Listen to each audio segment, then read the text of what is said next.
Bienvenue dans cette vidéo où on va débriefer ma séance de trading du lundi 17 avril 2023. Alors, marché pas évident aujourd'hui, marché indécis même. Clairement, vous avez sous les yeux, comme d'habitude, l'indice du S&P 500, donc l'indice qui regroupe les 500 plus grosses entreprises américaines. Et vous voyez, on est ici un tout petit range aujourd'hui, et c'est encore plus flagrant. Je vais vous le mettre en 5 minutes, là je suis en daily.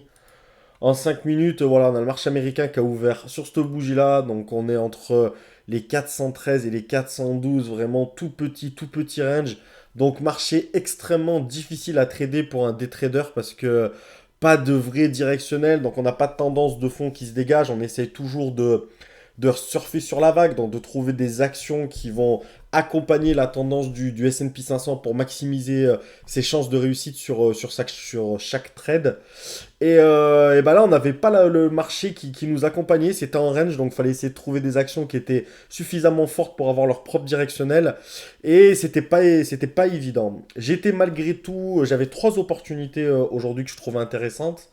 Donc une sur Roblox que vous voyez ici sur le graphique en bas à gauche, une sur STT sur le graphique en bas à droite, donc il y a une action financière, Roblox une action dans le gaming, et au-dessus on a Amat, je sais plus qu'est-ce qu'ils font eux, que je vous présenterai juste après. Donc là, ce qui m'intéresse, c'est des configurations baissières, hein. Sur Roblox, on est à quasi moins 10, moins 11% à l'ouverture. Sur STT, on est à moins 15% au niveau, à l'ouverture. Donc j'attends des belles configurations techniques pour pouvoir shorter. Première configuration technique que je trouve intéressante ici, dans le but d'aller chercher un gap and go, donc gap baissier, et d'aller chercher une action qui baisse encore.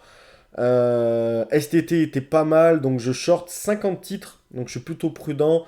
50 titres à un prix de short, à un prix vendeur 66,25 $. Mon stop est au-dessus des 68 $, donc à peu près 100 $ de risque pour 100 $ de gain d'aller chercher, si cassure il y a, et vu la façon dont elle bouge, d'aller chercher, ouais, je dirais les 64 $. Donc risque-reward 1 pour 1, voilà, 100 $ de risque pour 100 $ de gain sur STT.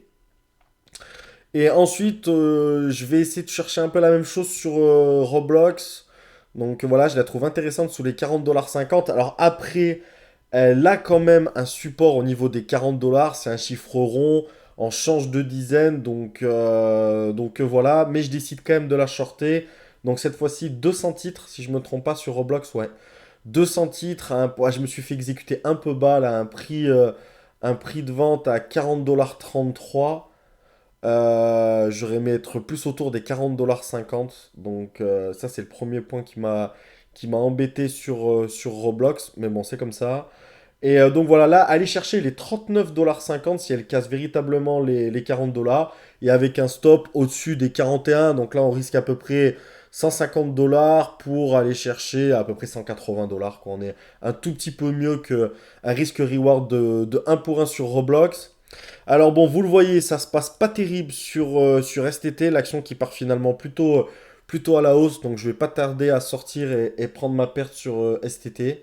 Et au même moment, alors vous le voyez, je prends sur Amat, c'est dommage, c'est un peu coupé, mais je suis désolé, je suis obligé de laisser un petit peu comme ça parce que je vais encore être en position sur Roblox. Donc là, sur Amat, bah pareil, belle configuration baissière. C'est une action Amat aujourd'hui bon, elle est bien remontée, mais qui a ouvert autour des moins 3,5, moins 4% quasiment. Et là, je me dis qu'en dessous des 110 $ 50, pour aller chercher les 110 $, il y a une belle opportunité. Donc je short Amat dans un premier temps 200 titres. Prix d'achat 110 $, enfin prix de vente, on va dire plutôt. 110 $ 46, 47 quasiment, donc non, 110 $ 46.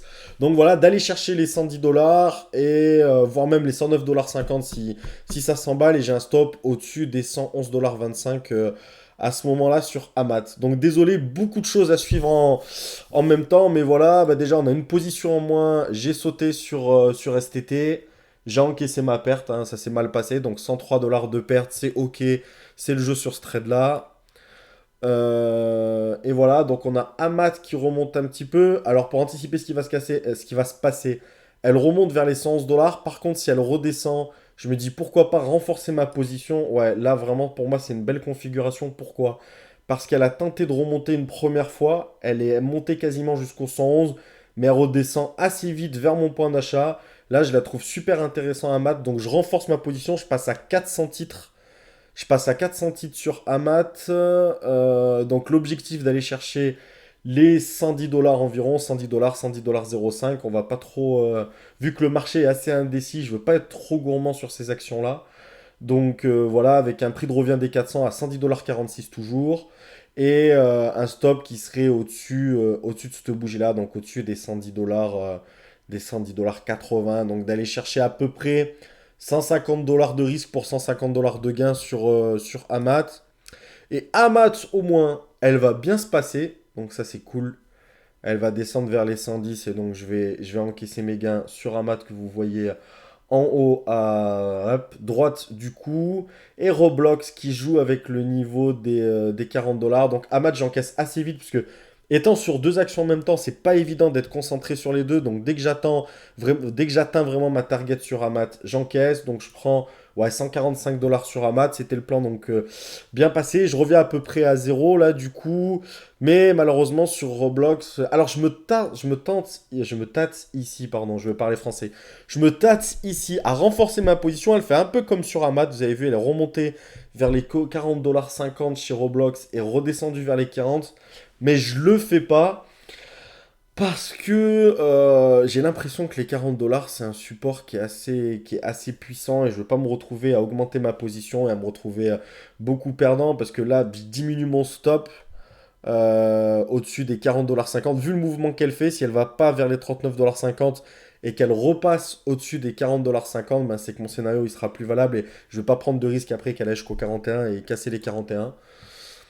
Donc voilà, et malheureusement sur Roblox, eh ben, elle va pas vouloir, je sais pas si je vais pas avancer un petit peu, elle va pas vouloir casser les 40 ou un tout petit peu, elle va jouer avec le niveau, mais elle va pas descendre bien plus bas. Et finalement, je vais sortir dès qu'elle va repasser au-dessus des 40,50$. Je pense incessamment sous peu.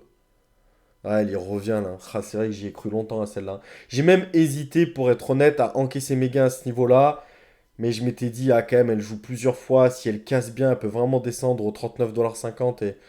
Et ça pourrait être très sympathique comme trade. Mais malheureusement, elle y va pas. Et elle va remonter et passer. Voilà, je suis sorti à ce moment-là. Passer au-dessus des 40,50$. Donc perte finalement de 68$ sur Roblox. À ce moment-là, je suis donc en perte de 24 dollars. Et je vais insister sur STT que vous voyez juste à côté ici. Je vais revenir dessus. Parce que c'est quand même une action qui, comme je l'ai dit, est à moins 15% quasiment. Et je pense qu'elle va continuer son train haussier, son train de baissier, pardon. Elle est allée taper les 70 dollars. Je me dis que si elle passe en dessous des 68 dollars, elle peut aller chercher les 67 dollars. Je vais pas être trop gourmand encore une fois. Mais je suis vraiment baissier sur cette action et j'ai déjà vu des configurations comme ça où ça va chercher un niveau et après ça redescend vers son plus bas du jour. Donc voilà, je me positionne à ce moment-là et je pense qu'elle est vraiment belle. Quand je la vois comme ça, je me dis qu'elle est vraiment belle. Malheureusement, aujourd'hui, c'est le jour où ça passait pas. Donc, short 200 titres sur STT à 68,18$. L'objectif, c'est d'aller chercher les 67 dollars.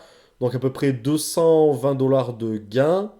Et par contre, au-dessus de cette bougie-là, là, au-dessus des 68,75$, je dégage donc à peu près 520$ de perte. Et décidément, aujourd'hui, les résistances, enfin les supports, pardon, vont tenir. Et les 68 dollars, ça va travailler autour et ça va pas y aller. Ça va pas y aller, donc je vais finir à une journée à 143 dollars de perte. Non, 143 euros, c'est peut-être un peu plus, peut-être 150 dollars. Je vais calculer ça précisément, je le mettrai sur la vignette, mais je pense autour des 150 dollars de pertes aujourd'hui. Donc voilà, pas une journée catastrophique du tout, une journée pas évidente, donc une journée où il faut surtout pas insister. Et voilà, que je vais vous laisser vous dérouler cet été, puis on verra demain, j'espère, demain de meilleures opportunités, un marché avec un plus gros directionnel qui pourrait faire en sorte que ça se passe mieux. Mais bon, rien d'alarmant aujourd'hui. Finalement, une perte totale de 233 dollars sur STT. Et voilà. Merci beaucoup d'avoir regardé cette vidéo et je vous dis à demain pour un nouveau débriefing. Merci.